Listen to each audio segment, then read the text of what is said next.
Okay, this is the Brina Palencia panel, and I actually found something to charge my camera with, which is lovely, and there she is. Hey guys! Hi! Because I thought Marcus would have told you all that. You're the chick who was at that one in Indianapolis. Didn't I sign your On boobs? Saturday.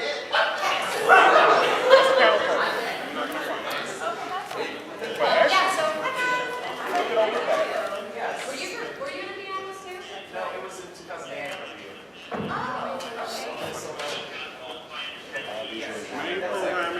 If you go out, Well, I'm Brina Palencia. I hope that you all know that since you're here. And this is the Brina Palencia panel. I'm not that important. No! Yes, please. Pity me. Were you guys at opening ceremonies? Yeah, so you saw the parade. Did anyone videotape it? I did. Okay, good. YouTube it, please.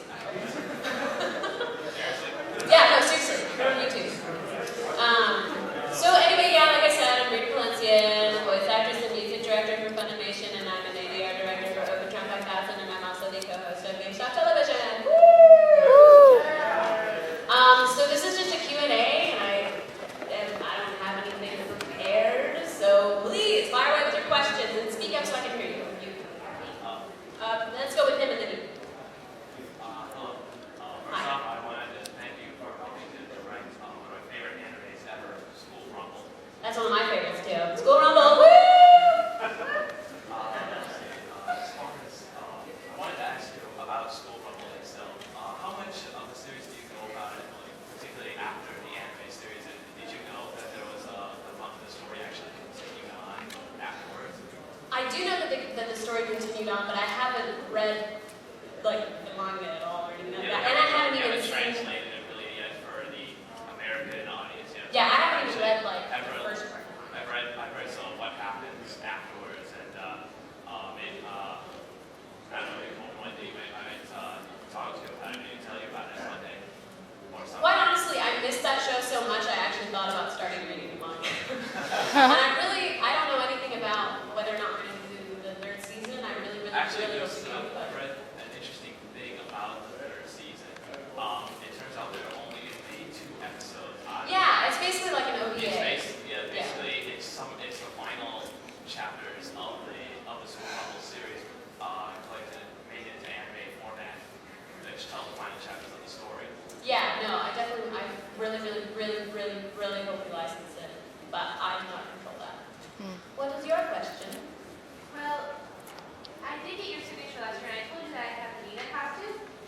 Oh my gosh, yeah, that's so cute. And you even, that's adorable. But Aww. I said I didn't have any pictures, and I said, we need to drop you a line, give you shirts.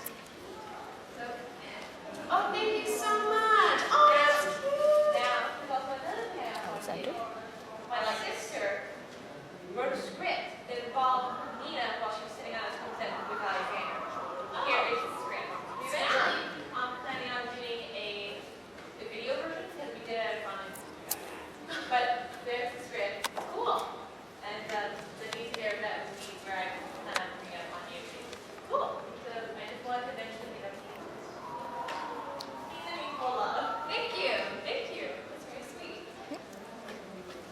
You. As acting, I assume that you're familiar with Romeo and Juliet. How did it feel to get that role and realize that it was such a turned on its head kind of concept for the classic story? I loved it. I mean, there's so many, like, Romeo and Juliet is kind of that general story has sort of been redone so many times in different ways. But oftentimes when they change it that much, they have a different title for it. So I did think it was interesting when they still called it Romeo and Juliet. But I thought it was beautifully done. Like, I thought it was awesome. And honestly, there are only, usually when I audition, and really when you're an actor, you have to expect to not get anything. You have to get really used to rejection. And so usually when I go into an audition, I just kind of like, I don't go in with a preconceived idea of what I want. But with that, I was like, I want Juliet. And the only other time that was for optimum effects. So the 2 characters that I've ever really desperately wanted, I got. Thank God. But yeah, no, I loved it. I thought it was awesome. Yeah.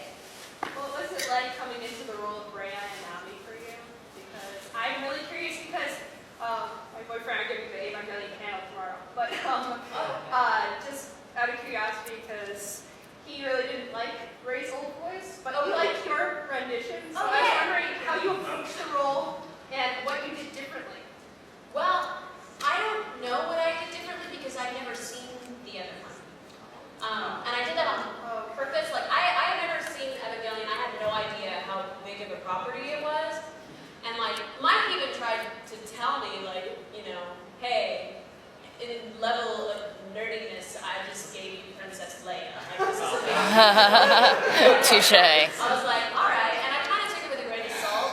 But whenever he did, like, he even texted me when they did the cast announcement, and he was like, just so you know, we just did the cast announcement, so be prepared. And I was like, yeah, okay, whatever. Because I usually will get, like a few comments or something on my Facebook.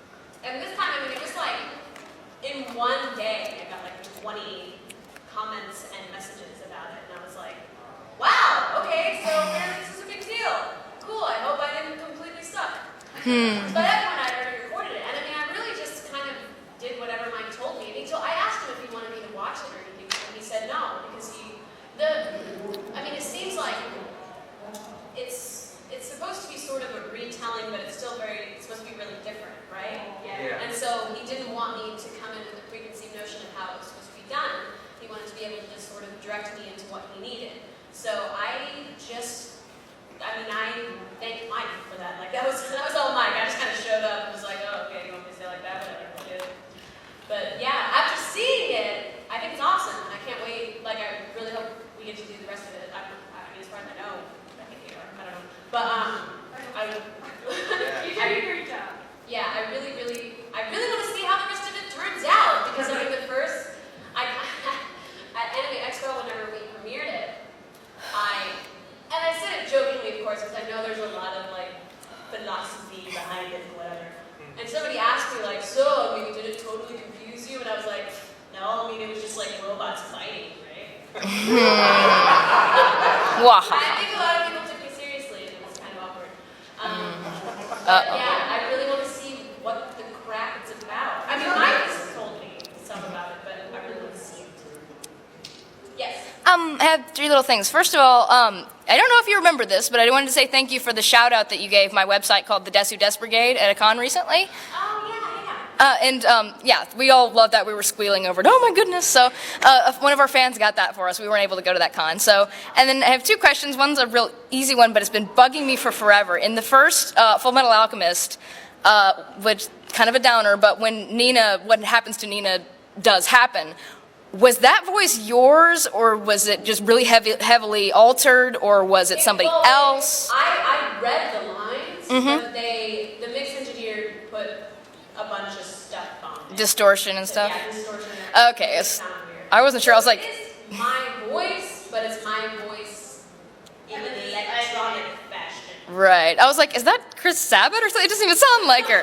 So, No, they just did some awesome mixing on it and made it sound really creepy. okay. And second question is, one of the things I really like about your acting is you have a lot of breadth in your voice. Like you can do Tamama, and then real breathy Holo, and Maho who is one of my favorite characters ever, because she reminds me of people I know, and also myself on a good day. She's like, oh, I would actually want to be friends with this person. She doesn't even exist.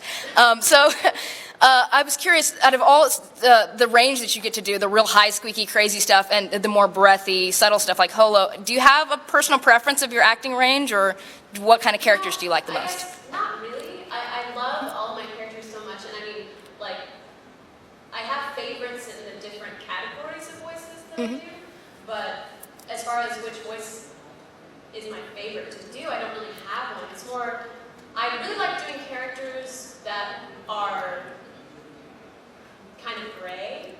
Mm-hmm. You know what I mean? Like, Yeah.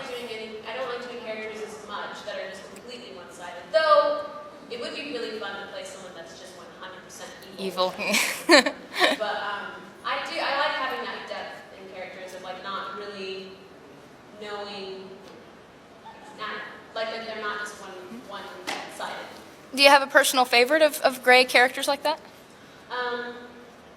Well, as far as like my favorite in the different categories, in my natural voice category, I would have to say my favorite is Maho. Yay.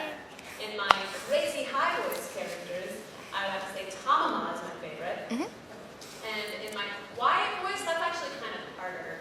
Because Holo is really awesome.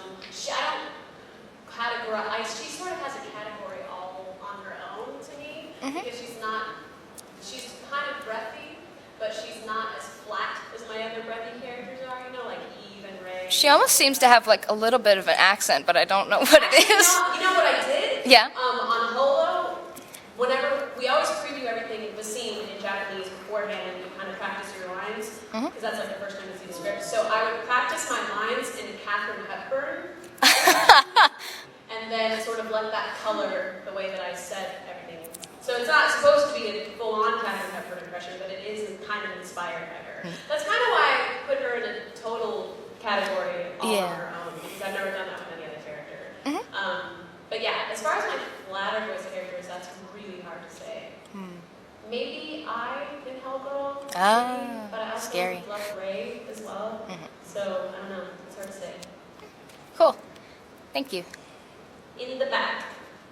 What was it like working on Megamon? And do you know if the new OTT series is coming out in English anytime soon? I have no idea about the last part of that question, but I do know that I enjoy working on Megamon. And I especially liked the second season because I got to music direct it. And so I got to, since in the Japanese they had all of the cast singing the songs, it was really fun to like kind of find out like who was the singer and like get to direct them and everything. That was probably my favorite part of Megamon. I mean, I love UA and I love voicing UA, but I loved doing the music direction. I thought it was so much fun. We've mentioned Maho a lot, and that's a huge favorite of mine. One thing I've noticed with a lot of people that watch that, including me, is that the music in that show it goes beyond just being animated. It's awesome music, you can reach out. It's pulled me out of a lot of bad situations. How do you, like, first, you're spectacular in it, but how is it like to, A, know that you're helping people out by anime, and what did you enjoy about playing that role so much? Well, my favorite part about playing Maho was that I got to sing. I was terrified of playing Maho at first because it was the first character that I ever got where I was using my natural voice. And I was so used to like hiding behind character voice, you know? And it was the first time that I actually just had to act. But the scary part, the singing part was the part that wasn't scary. It was kind of like, I know I can do that, I know I can do that. But it is really nice to hear like that it does have any sort of effect on people other than just entertainment. Like that it would have sort of a deeper meaning. I think that's sometimes unexpected, because I mean it does for me, but like I forget that other people can draw that from it, I guess. So it is nice. It's nice to be reminded of it, to know that I'm not just talking into a mic and no one cares. Yeah. Time for follow-up questions. Do you really hate Michael Law? Yeah. Stupid. Heinous bitch. I'm just kidding. No, I mean I love. Very savage. No, I love her. She's awesome. She is adorable. And I think she's adorable as England Wong, but I do love that Tamamon hates